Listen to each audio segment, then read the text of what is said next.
What remains of love when everything turns into a reflection of ourselves? When the other is no longer a mystery, but merely a mirror confirming who we already are? In our time, love, that deep, transformative, unsettling kind, is in crisis. We're surrounded by instant relationships, quick connections, and presence-less encounters. The promise of emotional freedom conceals a deep void, the disappearance of the other. As Byung-Chul Han warns us in The Agony of Eros, love doesn't die from repression, but from excess. Excess of images, excess of transparency, and excess of narcissism. In this video, we'll explore how love dissolves in the digital age and why we're increasingly unable to love deeply and truly. To love is to open oneself to the unknown, to be affected by something outside our control. But today's society runs on the logic of sameness. We seek confirmation of ourselves in others. On social media, we choose who to connect with. We like what reinforces our beliefs. We fall for profiles, not people. The other, with their differences, shadows, and mystery, becomes uncomfortable. So we avoid them, and in doing so, deep love becomes increasingly rare. The result is a world of shallow connections. Everyone is alone, everyone is visible, yet no one truly sees anyone. And in this vast digital desert, we slowly forget what love is, what it means to connect with another human being in all their complexity and contradiction. Because to love the other is not to love an idea or an image, but to love a reality.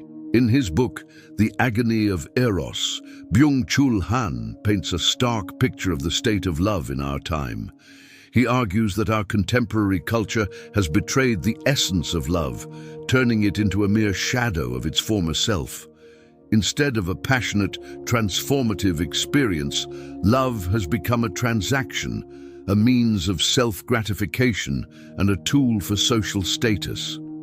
Han's analysis is rooted in a deep understanding of both Western philosophy and Eastern thought, particularly Taoism. He weaves together insights from Plato, Freud, Kierkegaard, and even popular culture to create a compelling argument about the ways in which our modern world has distorted our understanding and experience of love.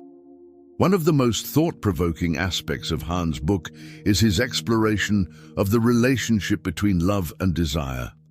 He challenges the conventional view that desire is a driving force behind romantic love, suggesting instead that desire is actually its greatest enemy. According to Han, desire is insatiable, always wanting more, never satisfied. It's a constant state of craving that drives us to possess and consume rather than to connect and be present. In contrast, he argues that love is a state of fullness, of being satisfied and grounded in the here and now. When we approach love with a mindset of possession and consumption, we turn it into a form of narcissistic gratification.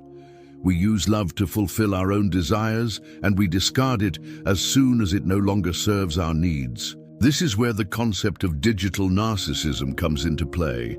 Han argues that the rise of social media and the internet has exacerbated this tendency towards narcissistic love. Online platforms like Tinder and Instagram have created a culture of instant gratification and self-absorption. We curate our online personas, seeking validation and admiration from others.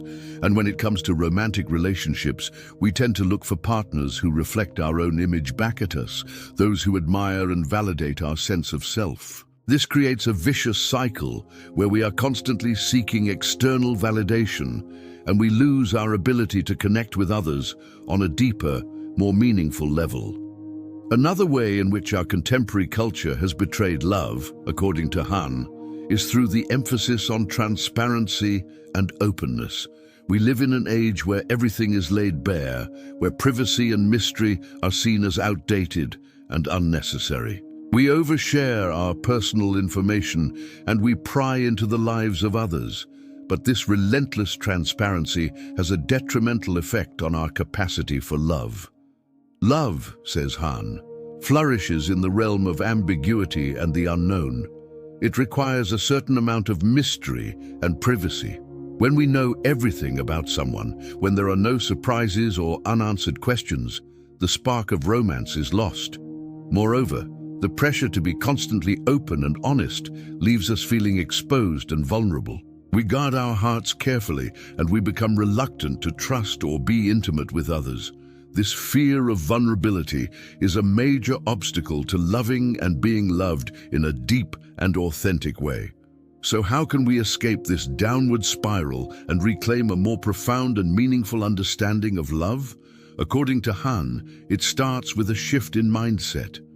We need to move away from the narcissistic impulse to consume and possess, and instead cultivate a mindset of openness, generosity, and acceptance. This means embracing the messiness and complexity of love, accepting the limitations of our own perspectives, and being willing to see the world from someone else's point of view. It also requires a rejection of the pressure to be constantly transparent and a recognition of the value of privacy and ambiguity in relationships. We need to learn how to listen deeply, to pay attention to the nuances of another person's communication, to read between the lines, and to understand their unspoken emotions and experiences. Only then can we begin to bridge the gap between ourselves and others and experience the transformative power of love. We live in an age of disconnection. Despite being surrounded by people, we often feel isolated and misunderstood. The irony of modern technology is that while it has brought us closer physically, it has driven us apart emotionally. Social media has become a breeding ground for comparison, envy, and self-absorption.